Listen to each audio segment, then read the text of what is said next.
Ha, tuzukmisan? Chayka rezidenti O'rta tuzuk. quruvchi bo'lib ishlayapsanmi? Qo'lim kir bo'lib qolmasin. Men senga necha martalab aytganman, esingdami? Kel yonimga ish beraman.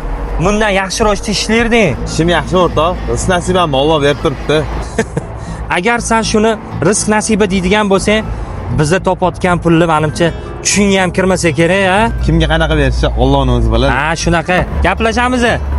Mardikor. Bizning shartnoma nima bo'ldi? Shartnomangiz tayyor. Chayka rezidensiyadan 50% to'lov qilib uy xarid qilganingiz uchun kvadrat metrdan 500 mingdan skidka qilib berdik. Ikkinchi xarid qilgan uyingizga 100% to'lov qilganingiz uchun 100 million so'mgacha skidka qilib bermoqchimiz. Ramazon oyiga xalq o'ylab zo'r chegirma beribdilar. Xo'jayiningiz ham saxiy inson ekanlar-da. Hozir rahbarimiz kirsinlar, qo'l qo'yib bersalar bo'ldi. Xo'jayin, ikkita uy xarid qilgan mijozimiz edilar. Shu shartnomaga qo'l qo'yib bersangiz yaxshi bo'lardi. Shartnomani bering.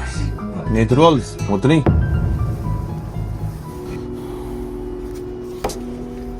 Samarqand shahridan uylim bor bo'lsa.